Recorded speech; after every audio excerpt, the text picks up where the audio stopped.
नाग पंचमी की व्रत कथा और कहानी। हर हर महादेव दोस्तों, आपका दिन मंगलमय हो। प्रभु की कृपा सदैव आप पर बनी रहे। नाग पंचमी का त्योहार हमारी परंपरा और संस्कृति से जुड़ा है। नागों के साथ जहां तमाम रहस्य जुड़े हैं, वहीं ये जीवन की रक्षा करने वाले भी माने जाते हैं। नाग पंचमी पर विधिवत पूजन करने से इन देवता की कृपा मिलती है। साथ ही व्रत कथा पढ़ने का भी विधान है। नाग पंचमी की व्रत कथा। नाग पंचमी सनातन धर्म का एक विशेष त्योहार है, जिसे हर कोई बेहद श्रद्धा और आस्था के साथ मनाता है। ये पर्व नाग देवता को समर्पित होता है। इस साल नाग पंचमी 29 जुलाई को मनाई जा रही है। इस दिन शुभ मुहूर्त में नागों की पूजा करने से विशेष फल की प्राप्ति होती है। नाग पंचमी पूजा का शुभ मुहूर्त सुबह 5:55 से 7:51 तक रहेगा। जानिए नाग पंचमी पूजा की व्रत कथा। नाग पंचमी की कहानी प्राचीन काल में एक सेठ जी थे, जिनके 7 पुत्र थे और 7 के विवाह हो चुके थे। सबसे छोटे पुत्र की पत्नी श्रेष्ठ चरित्र की और सुशील थी, परंतु उसके भाई नहीं था। एक दिन उस घर की बड़ी बहू ने घर लीपने के लिए पीली मिट्टी लाने के लिए सभी बहुओं को साथ चलने को कहा, तो सभी एक साथ डलिया और खुरपी लेकर मिट्टी खोदने के लिए निकल पड़ी। जब बहुएं मिट्टी खोद रही थीं, तभी वहां एक सर्प निकला, जिसे बड़ी बहू खुरपी से मारने लगी। ये देखकर छोटी बहू ने उसे रोका और कहा, इसे मत मारो, ये बेचारा निरपराध है। ये सुनकर बड़ी बहू ने उसे नहीं मारा। तब वो सांप एक ओर जा बैठा। तब छोटी बहू ने उससे कहा, मैं अभी लौटकर आती हैं, तुम यहाँ से जाना मत। इतना कहकर वह सबके साथ मिट्टी लेकर घर चली गई और कामकाज में फंसकर सर्प से जो वादा किया था वो उसे भूल गई। उसे दूसरे दिन वह बात याद आई, तो वो सबको साथ लेकर वहां पहुंची। सर्प अभी भी उस स्थान पर बैठा था, जिसे देखकर छोटी बहू बोली, सर्प भैया नमस्कार। सर्प ने कहा, तू भैया कह चुकी है, इसलिए तुझे छोड़ देता हूँ, नहीं तो झूठी बात कहने के कारण मैं तुझे अब तक डस लेता।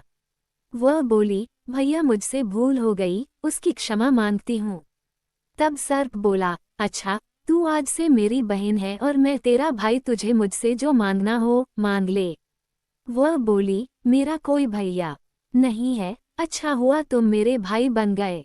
कुछ दिन व्यतीत होने पर वह सांप मनुष्य का रूप रखकर उसके घर आया और बोला कि मेरी बहन को भेज दो। सबने कहा, इसका तो कोई भाई नहीं है, फिर तुम कौन हो? तो वह बोला, मैं दूर के रिश्ते में इसका भाई हूँ, बचपन में ही बाहर चला गया था। उसके विश्वास दिलाने पर परिवार के लोगों ने छोटी को उसके साथ भेज दिया। उसने मार्ग में बताया कि मैं वही सर्प हूँ, इसलिए तू डरना मत और जहाँ चलने में कठिनाई हो वहाँ मेरी पूंछ पकड़ लेना। छोटी बहू ने वैसा ही किया और इस प्रकार वह उसके घर पहुँच गई। सर्प के घर के धन ऐश्वर्य को देखकर वह चकित हो गई। इस तरह से वो उसके घर में रहने लगी। एक दिन सर्प की माता ने उससे कहा, मैं एक काम से बाहर जा रही हूँ, तू अपने भाई को ठंडा दूध पिला देना। उसे इस बात का ध्यान नहीं रहा और उसने सांप को गर्म दूध पिला दिया, जिससे उसका मुख जल गया। ये देखकर सर्प की माता को गुस्सा आ गया, परंतु सर्प के समझाने पर वह चुप हो गई। तब सर्प ने कहा कि बहन को अब उसके घर भेजना चाहिए। तब सर्प और उसके पिता ने उसे बहुत सा सोना, चांदी, जवाहरात, वस्त्र, भूषण आदि देकर घर पहुंचा दिया। इतना ढेर सारा धन देखकर बड़ी बहू उसने जलने लगी और कहने लगी कि तेरा भाई तो बड़ा धनवान है, तुझे तो उससे और भी धन लाना चाहिए। सर्प ने जब ये वचन सुना तो उसने सब वस्तुएं सोने की लाकर दे दी। ये देखकर बड़ी बहू ने कहा, इन वस्तुओं को झाड़ने की झाड़ू भी सोने की होनी चाहिए। तब सर्प ने झाड़ू भी सोने की लाकर दे दी। सर्प ने छोटी बहू को हीरा मणियों का एक अद्भुत हार दिया, जिसकी प्रशंसा उस राज्य की रानी ने भी सुनी और वो राजा से बोली कि सेठ की छोटी बहू का हार मुझे चाहिए।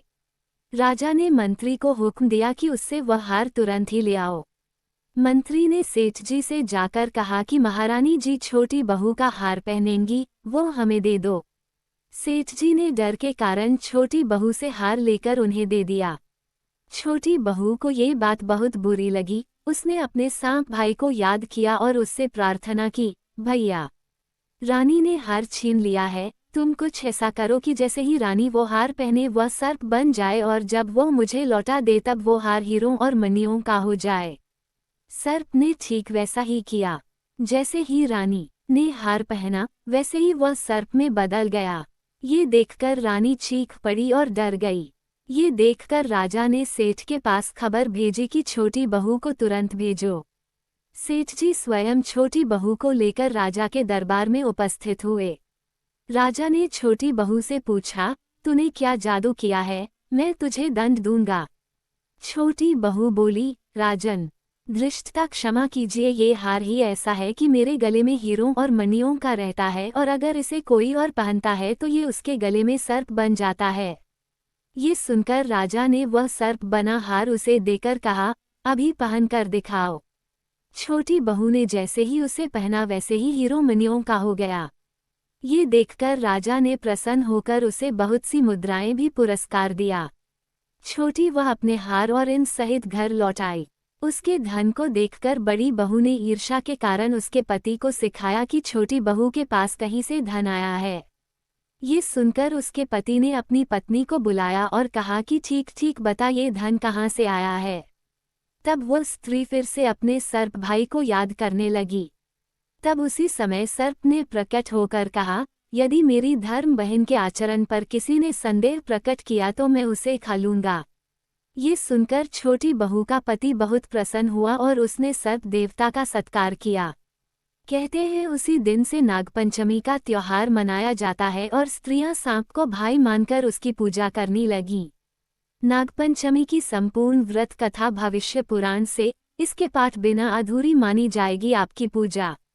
सुमंतु मुनि बोले, राजन अब मैं पंचमी कल्प का वर्णन करता हूँ।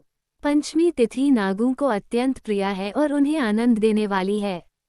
इस दिन नागलोक में विशिष्ट उत्सव होता है। पंचमी तिथि को जो व्यक्ति नागों को दूध से स्नान कराता है, उसके कुल में वासुकी, तक्षक, कालिया, मणिभद्र, ऐरावत, धृतराष्ट्र, करकोटक तथा धनंजय ये सभी बड़े बड़े नाग अभय दान देते हैं। उसके कुल में सर्प का भय नहीं रहता। एक बार माता के शाप से नागलोक जलने लग गए थे, इसलिए उस दाह की व्यथा को दूर करने के लिए पंचमी को गाय के दूध से नागों को आज भी लोग स्नान कराते हैं। इससे सर्प भय नहीं रहता। राजा ने पूछा, महाराज नागमाता ने नागों को क्यों शाप दिया था और फिर वे कैसे बच गए? इसका आप विस्तारपूर्वक वर्णन करें। सुमंतु मुनि ने कहा, एक बार राक्षसों और देवताओं ने मिलकर समुद्र मंथन किया। उस समय समुद्र से अतिशय श्वेत उच्चैःश्रवा नाम का एक अश्व निकला। उसे देखकर नागमाता कद्रू ने अपनी सौत विंता से कहा कि देखो, यह अश्व श्वेतवर्ण का है, परंतु इसके बाल काले दिख पड़ते हैं। तब विंता ने कहा, न तो यह अश्व न तो श्वेत है, न काला और न लाल। ये सुनकर कद्रू ने कहा, मेरे साथ शर्त करो कि यदि मैं इस अश्व के बालों को कृष्ण वर्ण का दिखा दूं तो तुम मेरी दासी हो जाओगी और यदि नहीं दिखा सकी तो मैं तुम्हारी दासी हो जाऊंगी। विंता ने ये शर्त स्वीकार कर ली। दोनों क्रोध करती हुई अपने अपने स्थान को चली गईं। कद्रू ने अपने पुत्र नारगों को बुलाकर सब वृतांत उन्हें सुना दिया और कहा कि पुत्रों, तुम अश्व के बाल के समान सूक्ष्म होकर उसके शरीर में लिपट जाओ, जिससे ये कृष्ण वर्ण का दिखाई देने लगे, ताकि मैं अपनी सौत विंता को जीतकर उसको अपनी दासी बना सकूं। माता के इस वचन को सुनकर नागों ने कहा, माँ, ये छल तो हम लोग नहीं करेंगे, चाहे तुम्हारी जीत हो या हार। छल से जीतना बहुत बड़ा अधर्म है। पुत्रों का ये वचन सुनकर कद्रू ने कहा, तुम लोग मेरी आज्ञा नहीं मानते हो, इसलिए मैं तुम्हें शाप देती हूँ कि पांडवों के वंश में उत्पन्न राजा जन्मेजय जब सर्प सत्र करेंगे तब उस यज्ञ में तुम सभी अग्नि में जल जाओगे। इतना कहकर कद्रू चुप हो गई। नागगण माता का शाप सुनकर बहुत घबराए और वासुकी को साथ में लेकर ब्रह्माजी के पास पहुँचे तथा ब्रह्माजी को अपना सारा वृतांत सुनाया। इस पर ब्रह्माजी ने कहा कि वासुके, चिंता मत करो, मेरी बात सुनो। यायावर वंश में बहुत बड़ा तपस्वी जरत्कारु नाम वाली बहन का विवाह कर देना और वह जो भी कहे उसका वचन स्वीकार करना। उसे आस्तिक नाम का विख्यात पुत्र उत्पन्न होगा। वह जन्मेजय के सर्पयज्ञ को रोकेगा और तुम लोगों को रक्षा करेगा। ब्रह्माजी के इस वचन को सुनकर नागराज वासुकी आदि अतिशय प्रसन्न हो उन्हें प्रणाम कर अपने लोक में आ गए। सुमंतु मुनि ने इस कथा को सुनाकर कहा, राजन, ये यज्ञ तुम्हारे पिता राजा जन्मेजय ने किया था। यही बात श्री कृष्ण भगवान भी युधिष्ठिर से कही थी कि राजन, आज से 100 वर्ष के बाद सर्पयज्ञ होगा, जिसमें बड़े बड़े विषधर और दुष्ट नाग नष्ट हो जाएंगे। करोड़ों नाग जब अग्नि में दग्ध होने लगेंगे, तब आस्तिक नामक ब्राह्मण सर्पयज्ञ रोककर नागों की रक्षा करेगा। ब्रह्मा जी ने पंचमी के दिन वर दिया था और आस्तिक मुनि ने पंचमी को ही नागों की रक्षा की थी, अतः पंचमी तिथि नागों को बहुत प्रिय है। पंचमी के दिन नागों की पूजा कर यह प्रार्थना करनी चाहिए कि जो नाग पृथ्वी में, आकाश में, स्वर्ग में, सूर्य की किरणों में, सरोवरों में, वापी, कूप, तालाब आदि में रहते हैं, वे सब हम पर प्रसन्न हो, हम उनको बार बार नमस्कार करते हैं। इस प्रकार नागों को विसर्जित कर ब्राह्मणों को भोजन कराना चाहिए और स्वयं अपने कुटुंबियों के साथ भोजन करना चाहिए। प्रथम मीठा भोजन करना चाहिए, अनंतर अपनी अभिरुचि के अनुसार भोजन करें। इस प्रकार नियमानुसार जो पंचमी को नागों का पूजन करता है, ये श्रेष्ठ विमान में बैठकर नागलोक को जाता है और बाद में द्वापर युग में बहुत पराक्रमी, रोगरहित तथा प्रतापी राजा होता है। इसलिए घी, खीर तथा गुग्गुल से इन नागों की पूजा करनी चाहिए। राजा ने पूछा, महाराज, क्रुद्ध सर्प के काटने से मरने वाला व्यक्ति किस गति को प्राप्त होता है और जिसके माता पिता, भाई, पुत्र आदि सर्प के काटने से मरे हों, उनके उद्धार के लिए कौन सा व्रत, दान अथवा उपवास करना चाहिए, यह आप बताएं। सुमंतु मुनि ने कहा, राजन, सर्प के काटने से जो मरता है वह अधोगति को प्राप्त होता है तथा निर्विष सर्प होता है, और जिसके माता पिता आदि सर्प के काटने से मरते हैं, वो उनकी सद्गति के लिए भाद्रपद के शुक्ल पक्ष की पंचमी तिथि को उपवास कर नागों की पूजा करे। ये तिथि महापुण्य कही गई है। इस प्रकार 12 महीने तक चतुर्थी तिथि के दिन एक बार भोजन करना चाहिए और पंचमी को व्रत कर नागों की पूजा करनी चाहिए। पृथ्वी पर नागों का चित्र अंकित कर अथवा सोना, काष्ठ या मिट्टी का नाग बनाकर पंचमी के दिन करवीर, कमल, चमेली आदि पुष्प, गंध, धूप और विविध नैवेद्यों से उनकी पूजा कर घी, खीर और लड्डू उत्तम 5 ब्राह्मणों को खिलाएं। अनंत, वासुकी, शंख, पद्म, कंबल, करकोटक आदि 12 नागों की क्रमशः पूजा करें। इस प्रकार वर्ष पर्यंत व्रत एवं पूजन कर व्रत की पालना करनी चाहिए। बहुत से ब्राह्मणों को भोजन कराना चाहिए। विद्वान ब्राह्मण को सोने का नाग बनाकर उसे देना चाहिए। यह उद्यापन की विधि है। राजन, आपके पिता जन्मेजय ने भी अपने पिता परीक्षित के उद्धार के लिए यह व्रत किया था और सोने का बहुत भारी नाग तथा अनेक गौएं ब्राह्मणों को दी थीं। ऐसा करने पर वे पितृ ऋण से मुक्त हुए थे और परीक्षित ने भी उत्तम लोक को प्राप्त किया था। आप भी इसी प्रकार सोने का नाग बनाकर उनकी पूजा कर उन्हें ब्राह्मण को दान करें, इससे आप भी पितृ ऋण से मुक्त हो जाएंगे। राजन, जो कोई भी इस नागपंचमी व्रत को करेगा, सांप से डम से जाने पर भी वो शुभ लोक को प्राप्त होगा, और जो व्यक्ति श्रद्धापूर्वक इस कथा को सुनेगा, उसके कुल में कभी भी सांप का भय नहीं होगा। इस पंचमी व्रत के करने से उत्तम लोक की प्राप्ति होती है।